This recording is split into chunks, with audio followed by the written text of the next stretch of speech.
Good morning, शुभ सकाळ मित्रांनो. स्वागत आहे तुमचं. तर आज नैतिकतेचं आपण थोडं उदाहरण पाहू.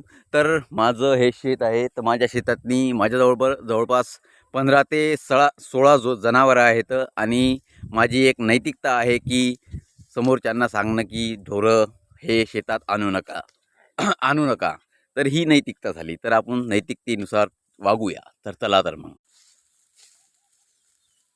दादा, हे अरे गाय है क्या, बैल है ये इतनी बड़ी? अरे मैं क्या बोल रहा हूँ, मेरे पास 15-16 जानवर है मेरे खुद के. तो मेरे को चाहिए चारा. तो इसके लिए मैं बोल रहा हूँ मेरे ये पड़ित और मेरे खेत में आने मत दो जानवर. ओके ओके, कोई बात नहीं. तो काफ़ी कितने कितने की हो गई है गाय? गाय देखते 40-30. 40-30. सांगण्याचं कारण म्हणजे आता इकडच्या वावरात कोणी येत नाही, कारण की इकडची तूर उलंगली आणि सगळं झालं. फक्त तुरीचं कुटार जे बैलासाठी माझ्या घरच्या ढोरासाठी मला पाहिजे. आणि हे थोडाफार चारा, कधी कधी चाराचं काम पडलं मला तर मला आणावं लागते, नाहीतर माझ्या घरचे चारत असते. मला ढोराकडे जाणं म्हणजे त्याच्या एवढं कठीण काम कोणतंच नाही वाटत. त्याच्यामुळे नो, इमर्जन्सीमध्ये मी आहो फक्त ॲक्टिव्ह. बाकी त्यासाठी मला चारा पाहिजे, मला हे कुटार पाहिजे. त्याच्यामुळे आता जवळपास 15 ते 20 दिवस इकडे एंट्री नाही आहे. त्याच्यामुळे सांगून दिलं आता तो येणार नाही. परत मी कधी चक्कर मारू शकतो.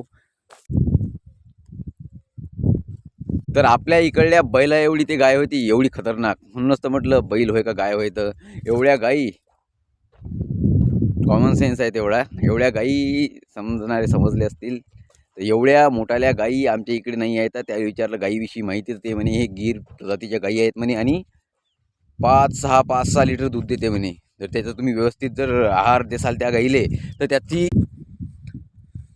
तर जाऊ दे, आपला प्रश्न गाईचा नाही, आपला प्रश्न आहे आपल्या इमर्जन्सीचा प्रश्न. जेव्हा काम आलं तेव्हा आपल्यासाठी काही चारा असला पाहिजे, कारण की मग ढोरं त्रास देत नाही. तर एका जागेवर संतपणे राहते 5 वाजेपर्यंत आणि 5 वाजता आपोआपच घरी जातात. त्याच्यामुळे ही इमर्जन्सी मावर येते हप्त्यातून जवळपास 5 वेळा. त्याच्यामुळे ही मोठी इमर्जन्सी आहे. सबस्क्राईब करा समजलं असेल तर. भेटू नेक्स्ट टाइम स्क्रॉल करता.